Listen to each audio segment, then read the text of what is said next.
All right, guys. It's been long. Yeah, it's been long. We do. I decide we interact this evening a little, guys. Uh, let's see if we have people who will join us before we start properly. Okay, guys. Let's see. Let's see. Okay. Well, so, guys, welcome to the channel. If you are joining for the very first time, my name is Lyon Mack. I'm the face behind this platform, and this is an evening discussion. Before we start properly, you guys can tell me where you're watching from in the live chat, and it's just going to be a brief discussion, possibly 30 minutes or even more. Let's take a brief highlight of some of the activities that have been going on in our political space here in Nigeria, and we talk about them in the comment section. Just like you saw from the picture, which I used as the cover photo, that was Peter Obi and Kenneth Okonkwo. You all remember that early ending part of this year, Kenneth Okonkwo officially dropped a note that he's no more in the Labour Party, that Peter Obi is weak, blah blah blah. He gave a lot and loads of complaint, and after which he even granted an online interview concerning that, where he said Peter Obi is so weak. But this image was taken this week, and they met at this particular wedding, and he was all submissive, he was all down to it, he was all talking nice.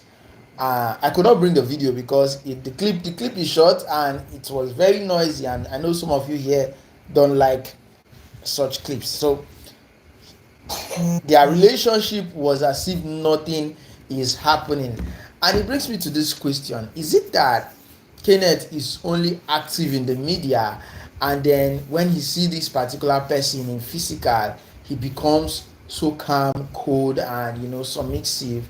Or that particular reaction was just, it's like a matter of just trying to show loyalty that is not really there? Yes, I use the word loyalty that is not really there, or respect that's not really there. Well, that was one of the basic images that catch my attention. Then we get to realize that the whole Dele Farotimi saga is something that is disturbing.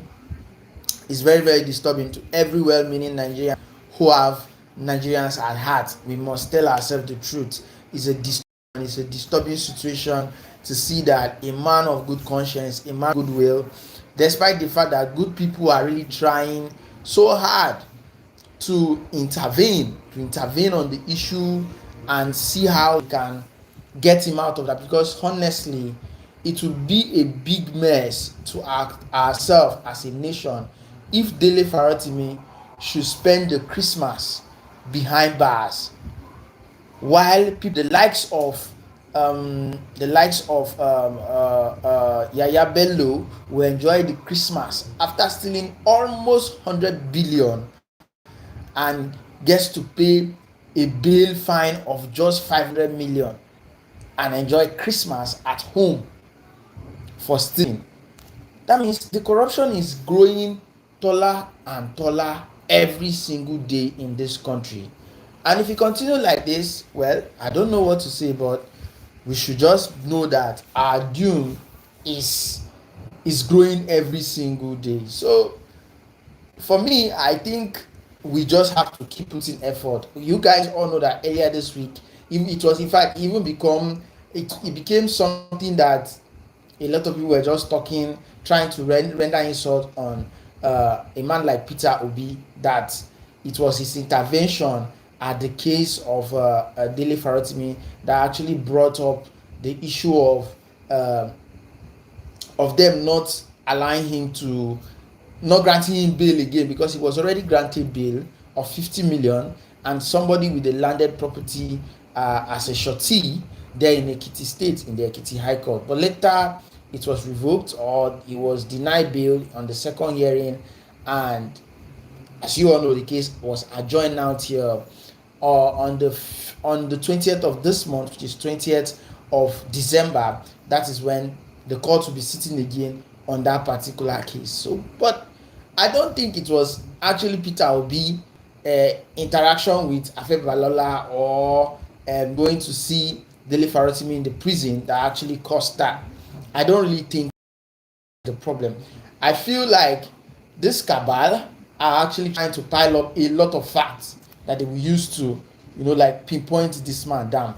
And again, an article showcased online that a law firm, a lawyer from Afe Balola law firm in Port Harcourt still dropped in another suit on Dele Farotimi, add up with the already ongoing one on ground. Like, I don't know, but I don't know what these guys really want, but you cannot quench the truth, whether you say it the way it is or not. One way or the other, still come out, no matter how you might want to say defamation, all of this, all of that. Now, it's in a public, it's a court now, which was what Nigerians wanted. Everybody wanted the matter to be handled that way. The issue is in court now.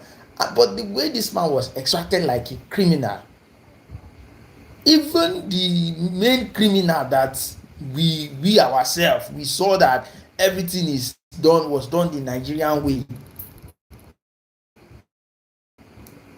He appeared in court, but he was not dragged. They did not come to his house and just extract him like he stole anybody's money.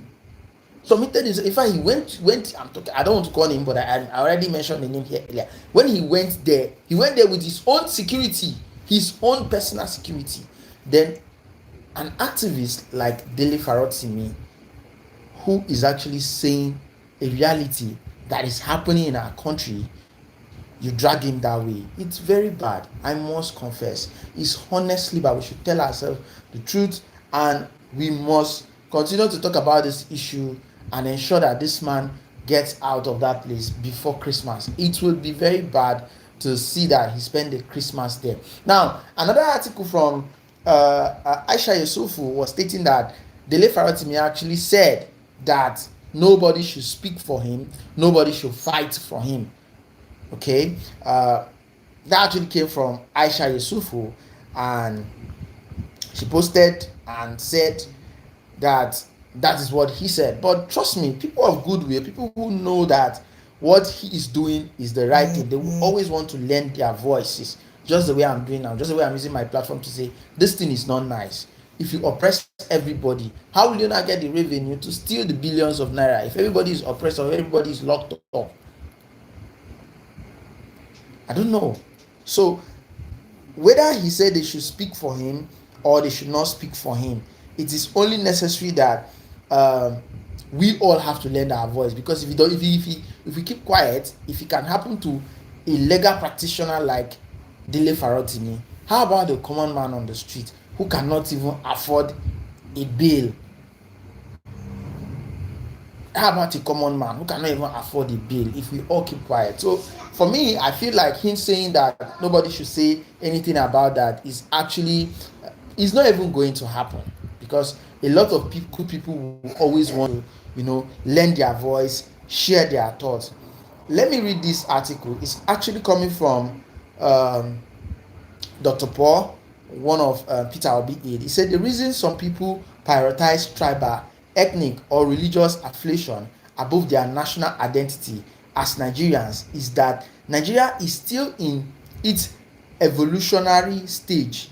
Our nation is still evolving and has not yet fully matured.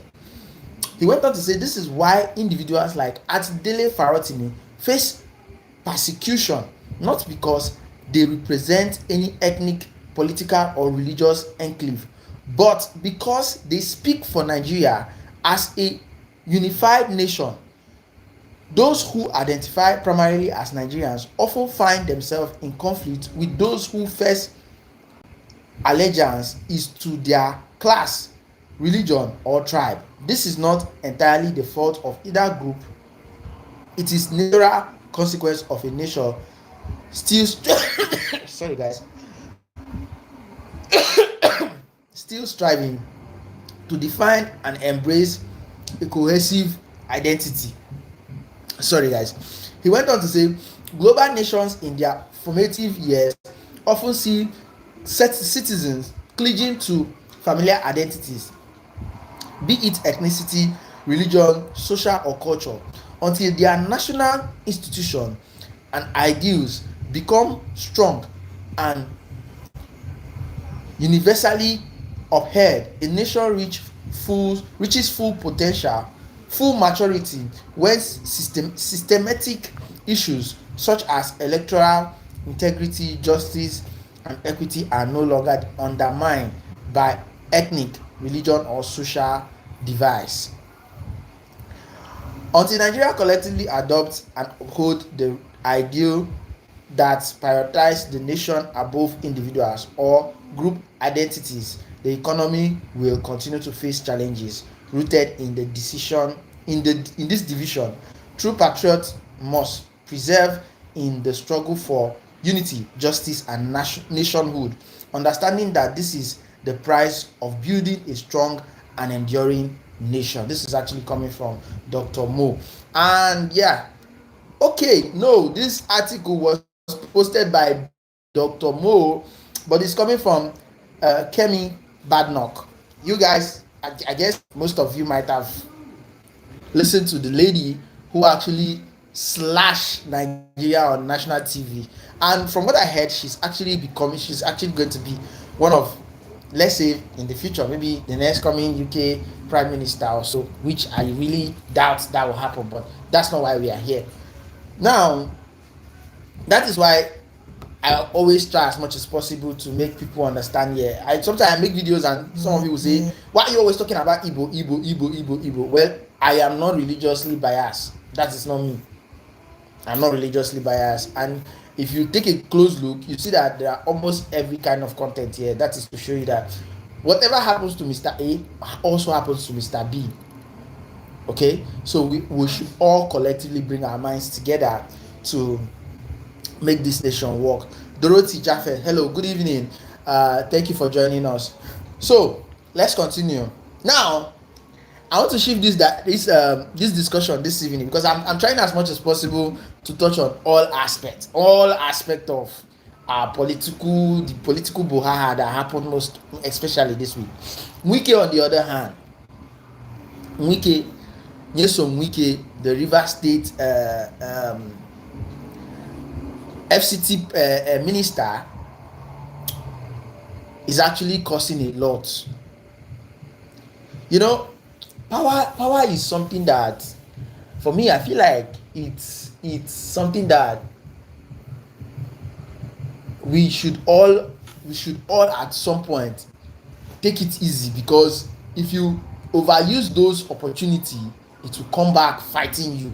Maybe in the future, maybe not now, maybe in the future. That's one thing Wike don't know, because trust me, even if Tinubu wins 2027 election and he retains his position as the FCT minister, after 8 years he will leave office, and somebody who might take over that position might not be in favor, might not be in good terms with him, just like Emefiele, right? So him trying to demolish almost everywhere, take over everywhere, and of course a lot of people are already on him. But something happened last night in Port Harcourt during his birthday, his 57th birthday. He celebrated his 57th birthday in Port Harcourt, where he was the former governor, and that's his state. And along the line, I checked the video here, it's available here on the channel. After that, the Senate President Akpabio was invited. I guess he represented Tinubu there at the birthday party. I guess he was like a representative of Tinubu at that particular birthday party. And what he said was, a Judah from Opobo, cannot come and stop a blessed man. Now, as an elder statesman, of course, you have your relationship with Wike and might not have your relationship with Fubara. But as a leader, the number third person in this country, please, I want you guys to answer me in the comments. Is that what is supposed to be said on a national television?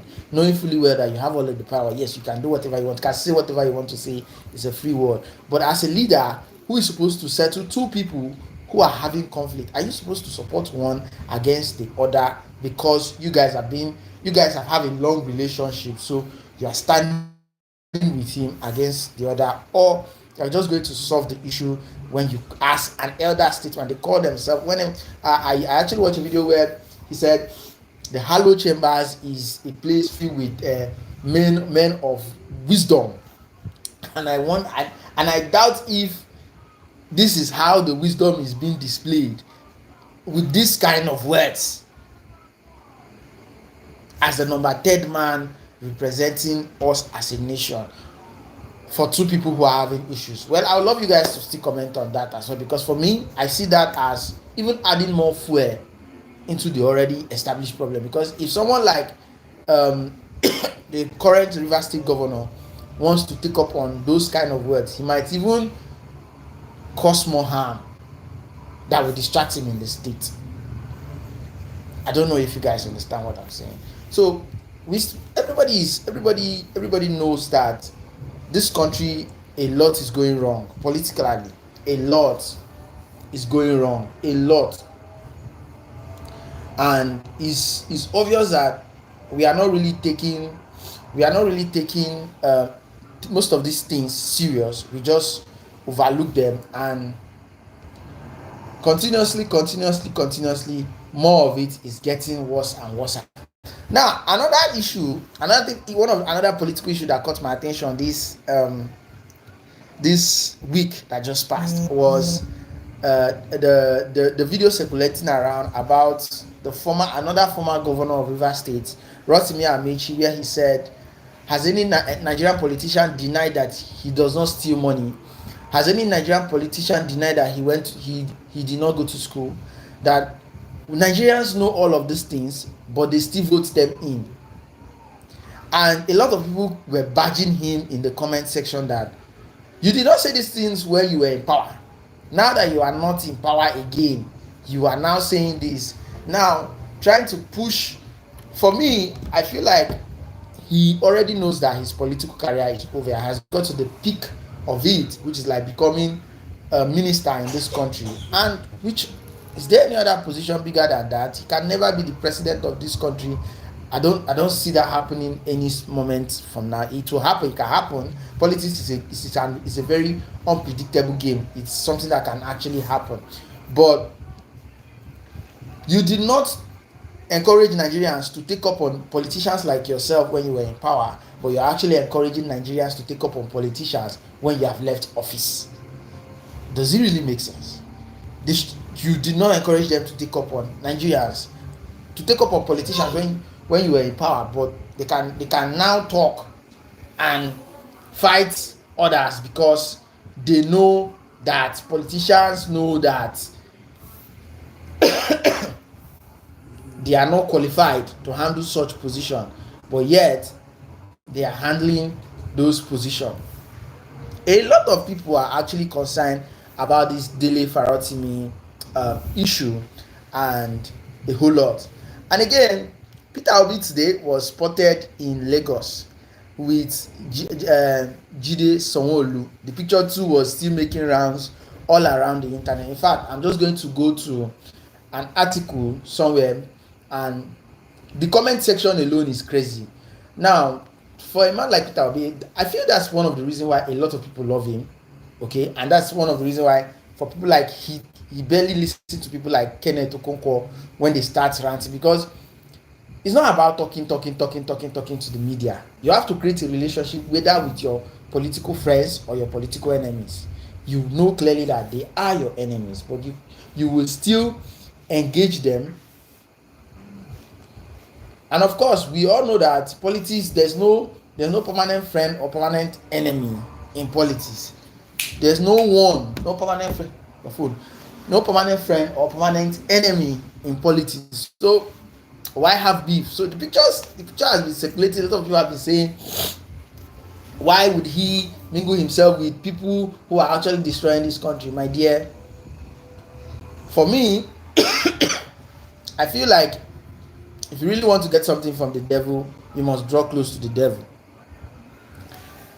Another issue, this one is like a rumor that was really speculating towards the ending part of this week, was the death of the INEC national chairman, Mahmood. So from nowhere, rumors started spreading that he died in London, and it was already going in circulation all around the internet. In fact, some people were already happy that yes, the God of Nigeria has finally caught up with him. 2023 sins have caught up with him in 2024, and that he's gone. But later, it happened that it was all rumors and that he did not die. Okay, so this is like a breakdown of, I'm just trying to bring up a breakdown of most of the issues that happen, political issues that happen all throughout this week. Those ones that were really, really intensive, that really catch Nigerians' attention. That is what I'm trying to do. So this is the picture I'm actually talking about. This is a post. This is like, I don't know if you're seeing it.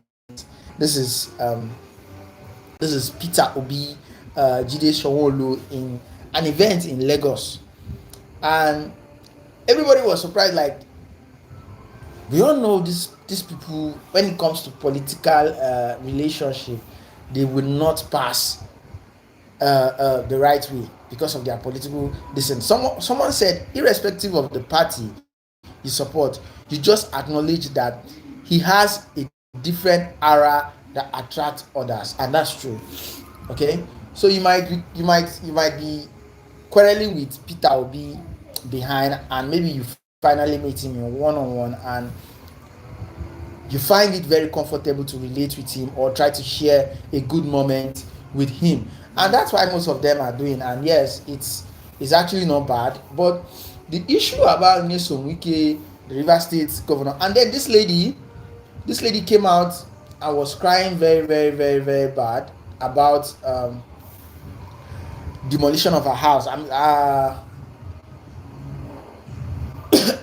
Demolition of her property in River State, in Abuja. And according to her, she said the house in particular is over 48 years, 48 years, 42 years, and it wants to be demolished. That's Rita Lori Ogbebo.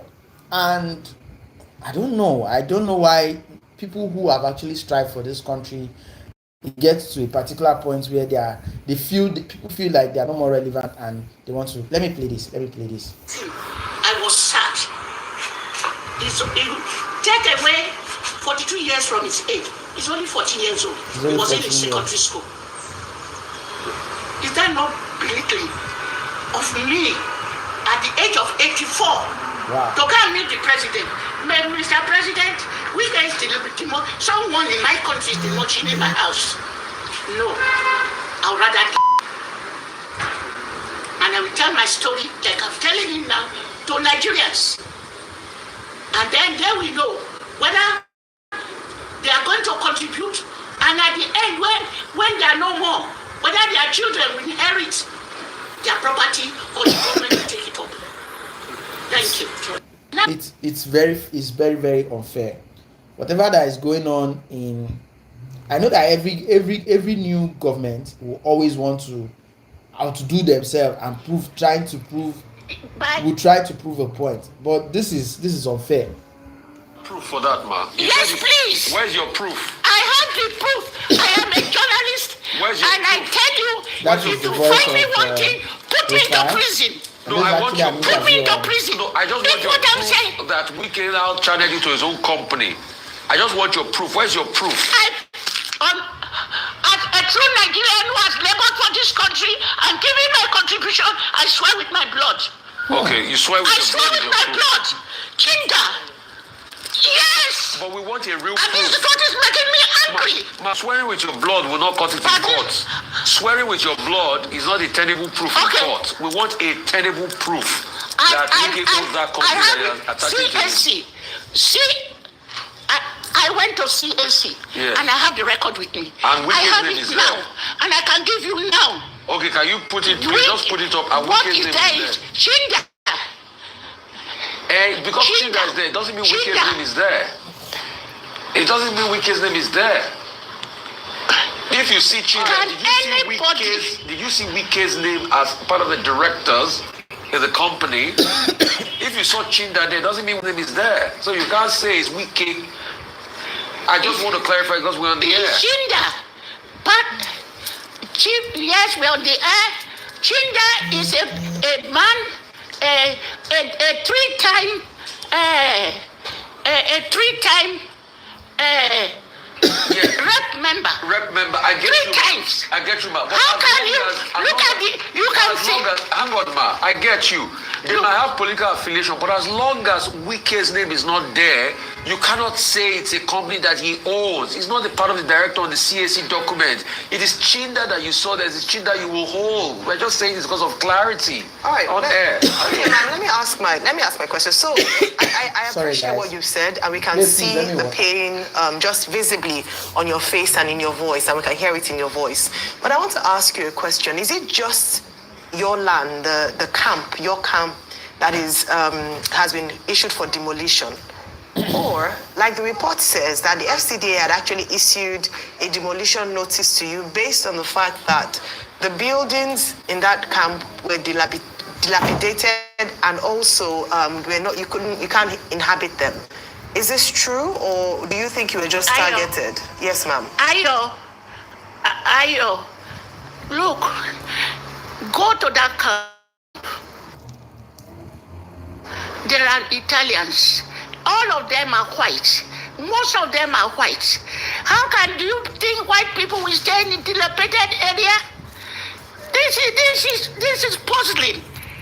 You want to this is all I'm asking today. I'm asking all Nigerians to prove we can. Enough is enough in this country. This is our country. I work here. I work in this country. For God's own sake, it should be probed. All land should be probed. It's grabbing land that I say so.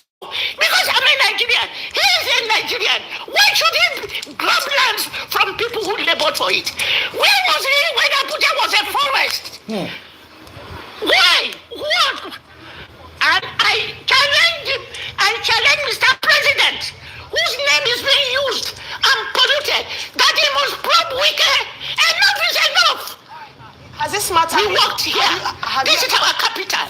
All right, madam. Have you approached the court on this matter? Because at the end of the day, I mean, I'm sure you'd have pursued your legal options. Have you approached the court, and what's the standing currently? I've asked the lawyers to take over and to look into all the matters. But as I said, I am a journalist and I've done my investigation journalism. Wow, this is actually, it's very, very, very disheartening. I must say. Trust me. 42 years, and one day somebody just come out and tell you you have to go, and the funny thing is, Wike is saying that all these people are just blackmailers, that they cannot get anything from the government with blackmail. We cannot get it right in this country with the leaders we have and with the way they handle issues. I must be honest. That is the honest truth. We can never get it right in this country. You don't just come impose laws on people that are not animals, that think with their brain. They use their brains to make money, make resources for this same country to grow one way or the other, serve the country one way or the other, and then you allow them to just keep quiet. or accept it like that. That's going to be my conclusion, guys, for tonight. And I want to say thank you for all of you. I will try as much as possible to be doing this almost every weekend, if I'm chance enough, where we talk about political issues. Possibly invite some of you to join me here, and then we'll have an open discussion, talk about our political problems here in this country, discuss them. We need to participate. This is our country. We cannot just keep folding our hands or keep saying no. We will not. We will just keep calm and allow everything to keep happening the way it's happening. No, one way or the other, we need to participate by having meaningful discussions like this, talk about the problems, and let the people in power know that yes, these people, their mindset is waking up. If they know that we are waking up, they will treat us with all of the due respect and laws that are supposed to guide us as humans in this country. Thank you and good night.